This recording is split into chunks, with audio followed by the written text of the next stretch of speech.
السلام علیکم ورحمۃ اللہ وبرکاتہ۔ بسم اللہ والصلاۃ والسلام علی من لا نبی بعد، اما بعد۔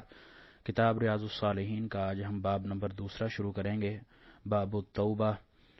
امام صاحب باب کے شروع میں کچھ علماء کے اقوال لاتے ہیں، پھر آیات لاتے ہیں، اس کے بعد احادیث شروع کرتے ہیں۔ اسی طرح امام صاحب نے ہر باب کو الگ الگ کیٹیگری میں الگ الگ نمبر تو دیا ہے، لیکن حدیث انہوں نے ایک ہی نمبر سے رکھی ہے۔ مثلا ہم نے پہلے باب میں 12 حدیث پڑھی تھی، تو آج ہماری حدیث نمبر 13 ہوگی، تو ہم بھی امام صاحب کے دیے ہوئے نمبر پر ہی انشاءاللہ آگے چلائیں گے۔ قال العلماء التوبۃ واجبۃ من کل ذنب، علماء کا کہنا ہے کہ توبہ،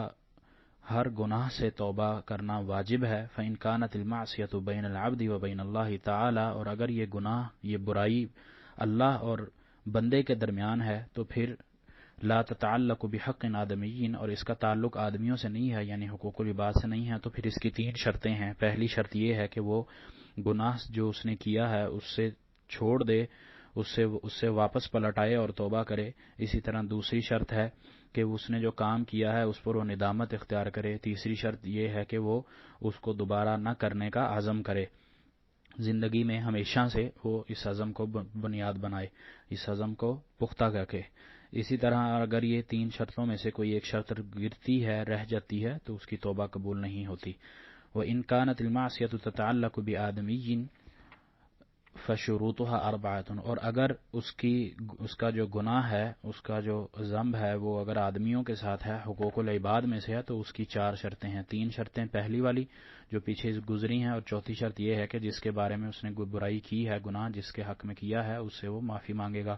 وہ برائی بھلے کسی کا حق کھانے سے ہو، کسی کا مال سے ہو، یا کسی پر اس نے کوئی ناجائز طریقے سے کوئی تہمت لگا دی ہو، یا اس کا حق جو ہے وہ حق اس کا مار دیا ہو، تو وہ ان سب چیزوں سے معافی مانگے گا، اس سے بھی اور ساتھ اللہ تعالیٰ سے بھی۔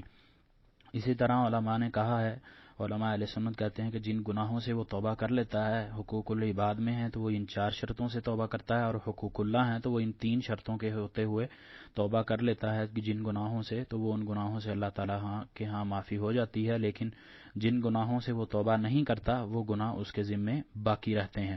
اسی طرح توبہ کے واجب ہونے پر قرآن مجید میں، سنت میں اور اجماع امت میں بہت سارے دلائل موجود ہیں۔ ان اقوال کے بعد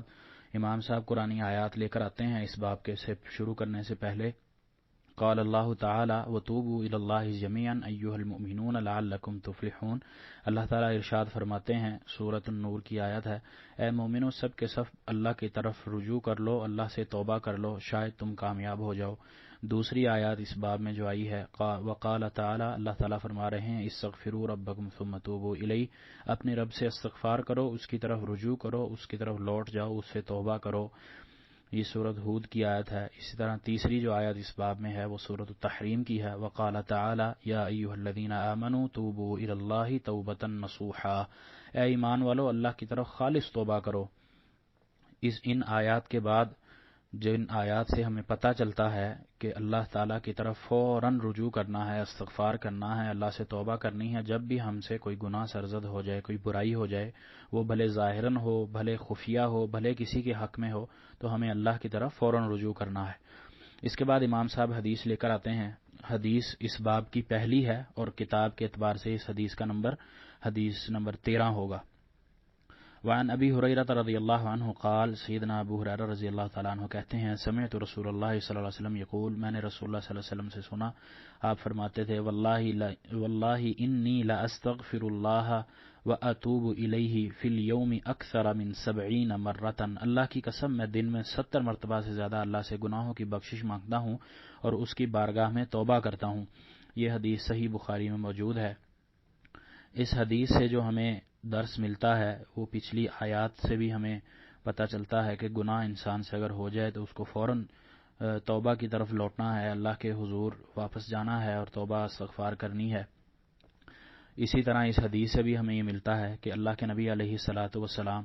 معصوم عن الخطا ہونے کی گارنٹی پانے کے بعد اللہ تعالیٰ نے انبیاء کو معصوم بنایا ہے، معصوم پیدا کیا ہے، وہ گناہوں سے پاک ہیں۔ اس کے باوجود اللہ کے نبی علیہ الصلاۃ والسلام فرماتے ہیں کہ میں 70 مرتبہ سے زیادہ استغفار کرتا ہوں، اللہ سے توبہ کرتا ہوں، توبہ مانگتا ہوں، اسی طرح آپ صلی اللہ علیہ وسلم کا عمل ہوا کرتا تھا کہ آپ علیہ الصلاۃ والسلام صبح شام کے جو اذکار کیا کرتے تھے ان میں 100 مرتبہ توبہ استغفار پڑھا کرتے تھے، 100 مرتبہ صبح، 100 مرتبہ شام میں۔ اسی طرح اللہ کے تعالیٰ نے بھی سورۃ نوح میں استغفار کرنے کے فضائل بیان کیے ہیں، فَقُلْتُ اسْتَغْفِرُوا رَبَّكُمْ إِنَّهُ كَانَ غَفَّارًا، یہ والی آیات ہیں آگے تک۔ اللہ تعالیٰ نے انعامات گنوائے ہیں توبہ کرنے والوں پر۔ اسی طرح نبی علیہ الصلوۃ والسلام کی ایک دوسری حدیث ہے جس میں ارشاد ہے کل بنی آدم خطاء وخیر الخطائین التوابون، کہ ہر انسان سے غلطی سرزد ہو جاتی ہے، ابن آدم سے غلطی ہوتی، لیکن بہترین آدم کا بیٹا وہ ہے جو غلطی کے بعد فوراً اپنے رب کی طرف رجوع کرتا ہے، فوراً توبہ کرتا ہے۔ اسی طرح نبی علیہ الصلوۃ والسلام کا جو عمل ہے، جو ہمارے لیے اسوہ حسنہ ہے، اعلیٰ اخلاق کے مالک ہیں، اللہ کے نبی صلی اللہ علیہ وسلم اتنا استغفار کیا کرتے تھے، تو ہم کیوں نہ استغفار کریں جبکہ ہم معصوم عن الخطا بھی نہیں ہیں، گناہوں کے پیکر ہیں، سر سے پاؤں تک انجانے جانے انجانے دونوں طریقے سے خفیہ اعلانیہ گناہ کرتے ہیں، تو ہم پھر توبہ کیوں نہ کریں؟ کیا پتہ کس وقت انسان کو موت آ جائے، کس وقت اس کی اجل آ جائے، کس وقت فرشتہ آ جائے، یہ اس چیز کی گارنٹی کسی کو بھی نہیں ہے۔ تو ہمیں ہر وقت اللہ سے گناہوں کی استغفار کرنا چاہیے، توبہ کرنی چاہیے، اپنے خفیہ اعلانیہ جتنے بھی ہیں وہ گناہوں سے اللہ کے ہاں استغفار پڑھنا چاہیے، اللہ سے معافی طلب کرنی چاہیے۔ اور اسی طرح اگر وہ حقوق العباد میں ہیں، حقوق اللہ اور حقوق العباد یہ الگ الگ کیٹیگری ہیں، اللہ تعالیٰ چاہے تو حقوق اللہ جب بھی معاف کر دے، لیکن حقوق العباد اس وقت تک معاف نہیں ہوں گے جب تک جس شخص کے بارے میں جو اس متعلقہ گناہ میں شامل ہے، جس کے وجہ سے آپ اس گناہ میں ہو گئے ہیں، وہ آپ کو معاف نہیں کرتا، اس وقت آپ سے حقوق العباد نہیں اٹھائے جائیں گے۔ اسی طرح اللہ تعالیٰ نے ان آیات میں جو ذکر کیا ہے وہ کئی اس کے علاوہ بھی اور بہت ساری آیات ہیں جن میں استغفار کی، توبہ کی، اللہ کی طرف رجوع کرنے کی ہمیں تعلیم دی جاتی ہے، اور اللہ تعالیٰ نے یہ بھی کہا ان اللہ یغفر الذنوب جمیعا، اللہ تعالیٰ تمام گناہوں کو معاف کرنے والا ہے، انہ هو الغفور الرحیم۔ امید کے ساتھ، امنگ کے ساتھ، جذبے کے ساتھ، اللہ سے خیر کی امید رکھتے ہوئے اللہ کی طرف اگر لوٹیں تو اللہ غفور الرحیم ہے، وہ گناہوں کو بخشنے والا ہے۔ اسی طرح ہمیں اس حدیث سے جو ایک چیز اور ملتی ہے وہ یہ ہے کہ اللہ تعالیٰ کے ہاں جب ہم گناہوں سے واپس لوٹتے ہیں تو اللہ تعالیٰ ان کی بخشش ہمیں کر دیتا ہے، لیکن ساتھ شرطیں جو موجود ہیں ان شروط کا ہونا انتہائی ضروری ہے۔ لیکن پھر بھی انسان وعدہ تو کرتا ہے کہ اے اللہ میں دوبارہ گناہ کی طرف نہیں لوٹوں گا، لیکن ظاہر ہے انسان ہے، جانے انجانے میں دوبارہ اس سے گناہ اگر ہو جاتا ہے تو اللہ تعالیٰ سے امید کرتے ہوئے اللہ سے دوبارہ رجوع کرنے پر وہ گناہ اللہ تعالیٰ پھر معاف کر دیتے ہیں۔ اللہ تعالیٰ سے دعا ہے کہ اللہ تعالیٰ ہمیں ہمارے جانے انجانے میں کیے گئے گناہ معاف فرمائے اور اس سے ہمیں توبہ کرنے کی توفیق عطا فرمائے، اور ہمیں اپنے اچھے بندوں میں، نیک بندوں میں شامل فرمائے، اور اس کو سن کر سمجھ کر عمل کر کے آگے بھیجنے کی بھی توفیق عطا فرمائے۔ وما توفیقی الا باللہ علیہ توکلت و الیہ انیب۔